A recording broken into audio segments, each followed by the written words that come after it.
people believe that, well, China is the largest market in the world, and therefore it's the most beneficial. Yes, they were definitely a huge market. Were they beneficial? Our governments, for several terms in a row, tried to invest into building relationships with China.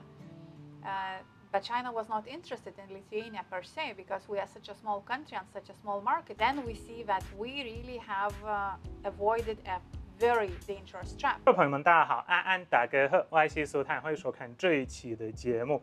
Today I have invited Lithuanian MP and the Vice President of the Social Democratic Party, Ms. Dovilė, to take part in our today's show, where we will talk about the democratization of Lithuania, the current Lithuanian-Taiwanese relationships, and the support of Ukraine. Dovilė, thank you so much for agreeing to take part in this. Thank you. 谢谢. And today I bought some Lithuanian Taiwanese tea. It's actually very authentic, and it has like the character Taiwan on top, and it tastes pretty good. I agree, absolutely. Now this is my favorite flavor. Today we're drinking what? It's brown sugar. Brown sugar caramel tea. Tastes pretty good. Alrighty. So you have been to Taiwan last year.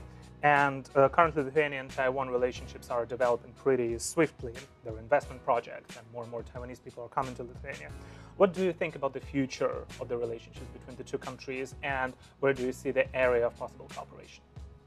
Well, as the vice chair of Lithuanian-Taiwanese Parliamentary Cooperation Group, I believe that our cooperation is on the rise, and it's still going to rise even more, because first of all, during Soviet occupation, what we learned is that being neighbor to a bloody empire is very scary.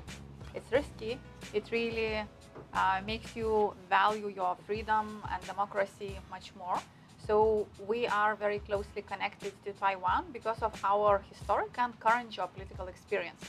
But secondly, war in Ukraine, this terrible bloody aggression of Russia into Ukraine, has brought us even closer, because Taiwan is trying to help Ukraine, and I think is setting a very good example how a very small country can also contribute very significantly, supporting Ukrainian fight for their lands, for their freedom, for their people, for democracy, because authoritarian regime of Russia is not only trying to occupy lands of its neighbors, but also delete democracy, delete free will of the people. So I believe that it's not only about economic cooperation, technological cooperation, which is of course very important, yes, but most of all us bonding over our mutual values. Wow, this is such a great answer. And actually looking how Russia or China are denying the people their rights to be whomever they want to, right? Especially like Ukraine is not being ruled by Russia, and Taiwan is not being ruled by China, but still those countries, they say that no, these countries, they don't exist. And sometimes they see like the cooperation, like the former ambassador of China to France, who said that post-Soviet countries, the countries that have been occupied by the Soviet Union, they don't have the effective sovereignty, and says it blatantly and openly. Here, I want to ask you the next question, because Taiwan and Lithuania, I would also like to add Ukraine here, are facing like the same issues. They're being challenged by big empires, by big authoritarian countries. And what do you think is the best way to maintain the sovereignty while standing up against those big empires? So first of all, I think never waver, never compromise, never even let any doubt to be set by Chinese or Russian propaganda. Well, by the way, they are cooperating very closely together. And they have signed multiple agreements. Certain cyber warfare methods are well tested by Russia and then applied by China, sometimes vice versa. But in this situation, I think that what it was really, what mattered is that Lithuania during the Soviet occupation never admitted even a thought that we are a part of Soviet Union. We were always occupied. Also, every Lithuanian knew that we are Lithuanians, and that foreign language, Russian language, that they tried to impose on us still stayed as a foreign language, which was included in the school package, but it was a foreign language. Our language was Lithuanian language, and this is also very important. Also, our cultural identity. I mean, when you look at Russia, they don't have sidewalks where people are, well, robbing Ukrainian houses of toilets, washing machines, and etc. And I mean, it shows that we live in a completely different world. And it's not about poverty. It's about lack of culture, lack of civilization. And this is really scary that people who have not resolved their own problems, who have not moved forward for 1,000 years, are still trying to impose their so-called greatness, their so-called empire, thinking on others. Another moment, of course, numbers make us stronger. So NATO bloc is what really gives safety guarantees for Lithuania. And also, I believe that democratic countries need to stand together. So I think that the Asia-Pacific region and European and transatlantic connection needs to be stronger, because we really understand each other more and more with every year, facing the same threats, facing the same challenges. And I believe that the current very good experience with the last NATO summit, which was in Vilnius, when Japan, South Korea, Australia, and New Zealand visited the summit and had their special session regarding global security challenges, it was also an important step towards us understanding that what happens in one region always affects the other region. Just like war in Ukraine, Russian invasion in Ukraine affected globally all the world. Just like that, in that sense, what happens with Taiwan will affect globally every one of us. And not only because Taiwan is the leader in technologies when we talk about semiconductors, but also because waging a war always hurts not only neighbors, but also global economy, global financial markets, global food market, which is also very, very painful, for example, for poorer countries and etc. Like North African countries are facing hunger because Russia is attacking Ukraine, and Russia has been actually burning the fields with crops in Ukraine so that the people all around the world will not get the food, and so that Russia can apply some political pressure on, for example, African countries.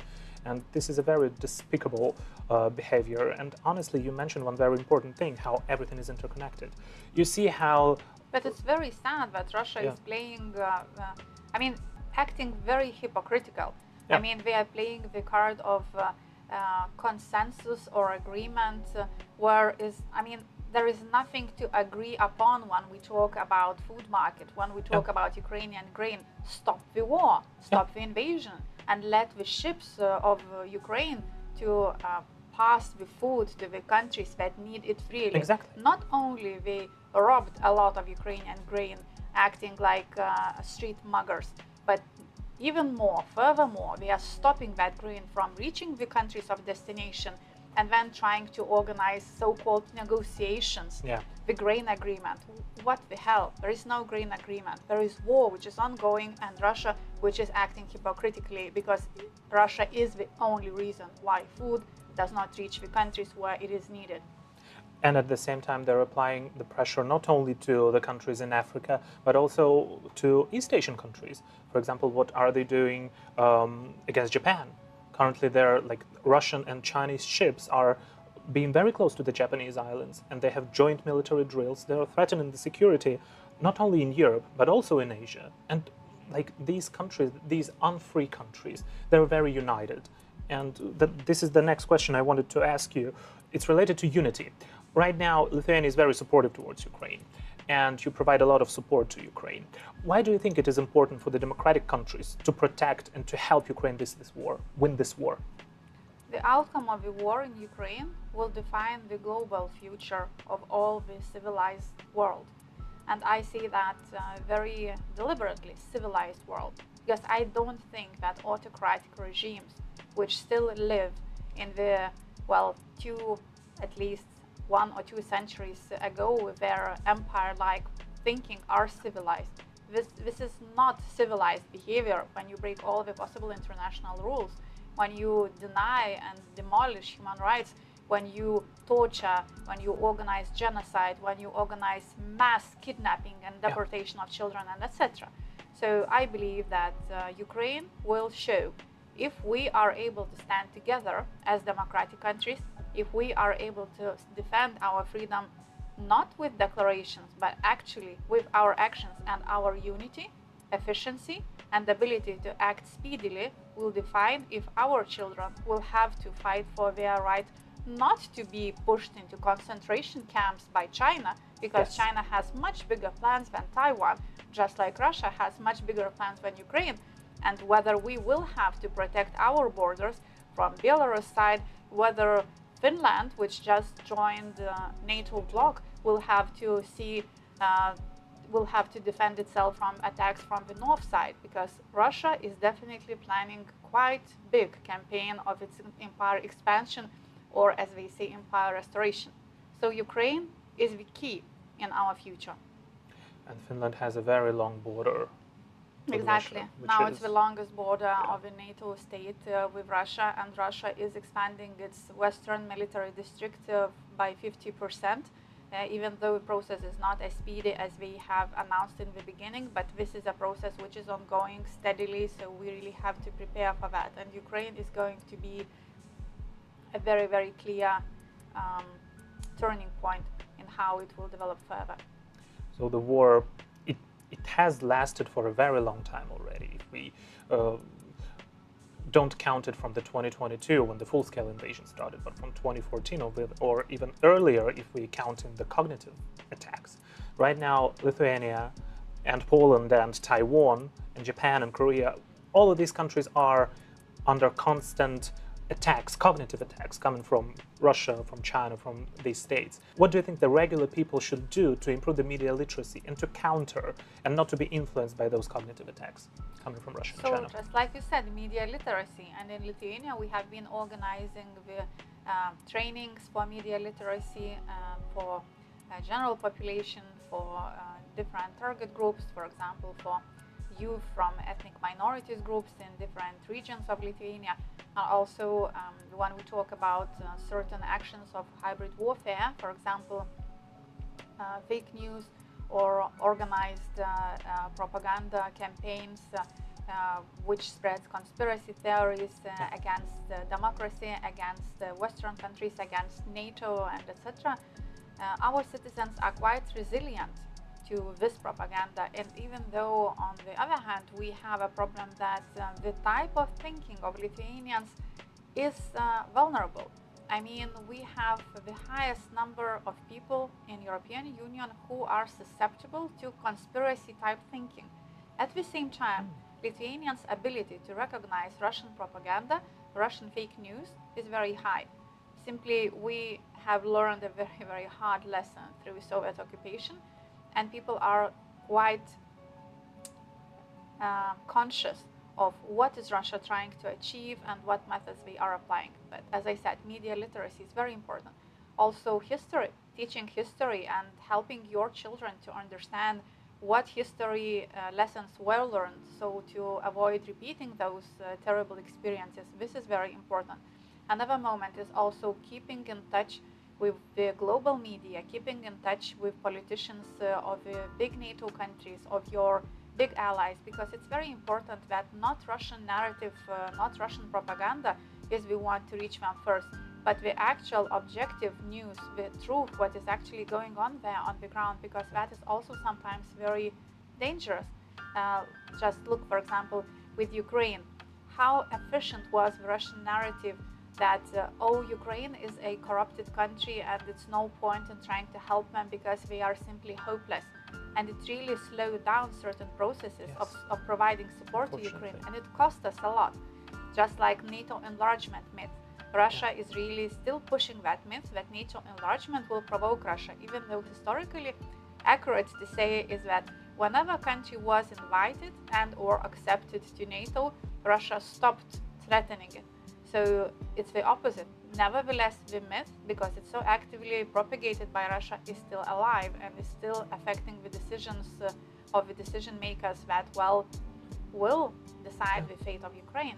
And it's a wrong type of thinking. There is no such thing as NATO enlargement. As if like somebody in the United States said, okay, now we're gonna take Poland, now we're gonna take Lithuania, now we're gonna take Czechia. No, it's not how it was, because accepting countries' free will. That we is what wanted to is join about. by ourselves. Exactly. That's the point. It was because we were afraid of Russia. Because it's defensive alliance. And I would say that sometimes it seems that some countries have forgotten what NATO alliance is about.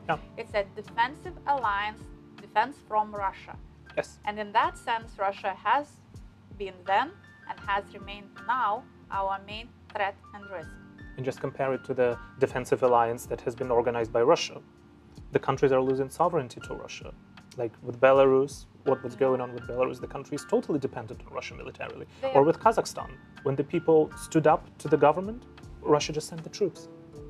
They are perfect in really creating deviations from the actual meaning of the actual term. I mean, with Russia, defense means offense. Yes, and it's very important to understand, for everyone to understand, that what Russian propaganda says is not necessarily the truth, and in most cases it's a lie.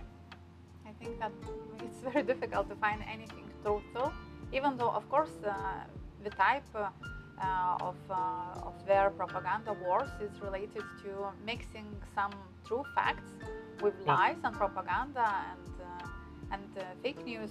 Nevertheless, the percentage of the true facts that is mixed in that conspiracy theory crap is such minuscule, I'd say. It's basically Putin's fantasies mostly about history, how he perceives it, and not what really happened. But you said that Lithuanian people can understand and can find out the Russian propaganda easily. What about Chinese propaganda? Well, I believe it was a very speedy learning curve. In the beginning, this myth that China is oriented only towards economic mutual benefit was really efficient. So many people believe that, well, China is the largest market in the world and therefore it's the most beneficial. Yes, they were definitely a huge market. Were they beneficial? Our governments for several terms in a row tried to invest into building relationships with China. But China was not interested in Lithuania per se, because we are such a small country and such a small market, and that was in the end really beneficial for us actually, because when we see what happened with the countries that had more lucrative markets or were positioned geographically so that it was useful for China to build its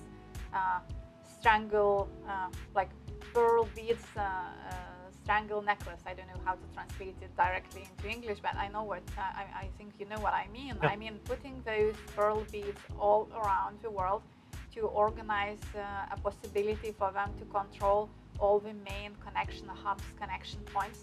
So when we see what happened in different countries, even when we talk about European Union, like with the Pyrenees seaport, then we see that we really have avoided a very dangerous trap. And then when China started to be more and more aggressive towards Taiwan, talk openly about the war, and the ambassador in Paris, I think, was cherry on top when he openly said what was obvious between the lines to those who were interested, but maybe not so obvious to the general public, that in his opinion, formerly occupied countries such as Baltic states do not have efficient sovereignty because of, I don't even remember what was his interpretation, but nevertheless, that really was, I mean, the last drop. For people who have suffered Soviet regime for so long, to see someone blatantly deny it, and someone who is now cooperating with Russia in its invasion against Ukraine, it was over the top. And of course, when we talk about Ukraine, we all try to support Ukraine as much as possible, and China has been demonstrating so-called ambiguity, whereas it's no ambiguity, and more facts became public how China is supporting Russia financially, technologically, etc., etc. I mean, China has been the big supporter of the Russian war machine. So for us, I mean, come on, no, we don't really want to do anything with that.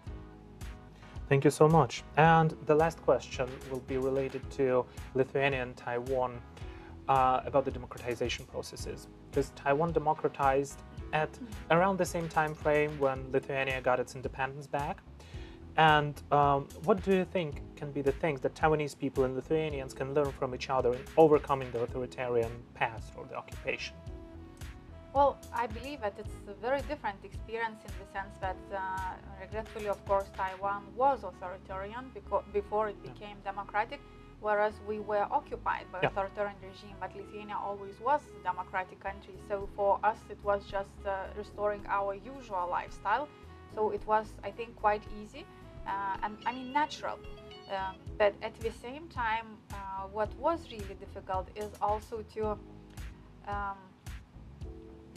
assess and to move on with those really sensitive parts of our history where part of our society collaborated with authoritarian regime and they hurt so many other people. But at the same time, you cannot continue to live in hate. You have to find a solution, but you also have to remember, I mean, even in certain situations, illustration or letting go is acceptable, but not forgetting. Remembrance is, I think, the key to ensuring that this will never repeat again.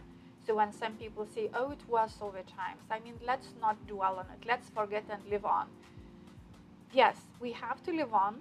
And in certain situations, we can even understand why people were collaborating because they were threatened, they were afraid. And yes, some of them were threatened and afraid and did not collaborate. So we can understand. Sometimes maybe we can even forgive certain persons, but we will not forget because forgetting makes it very easy for the history to repeat itself. So the best way is to stop bad things from happening again, to prevent for example, for authoritarian rulers to be back, and that's why it is very important and very crucial to learn history, to learn about your past. Do not sweep it under the rug. Do not forget what happened, because you know what to avoid then. Face it. Thank you so much. Thank you so much, Dovilė. Maybe some last words for the Taiwanese viewers. So I visited Taiwan for 2 times already, and I'm really looking forward to seeing my friends again. And even though Taiwan is physically so far away from Lithuania, I feel that you are so close by because we really understand each other. And I think that my friends in Taiwan are people who are one of the most important allies when we talk about the difficult decade that is ahead of us. So, Shishi, thank you. Thank you so much. Thank you.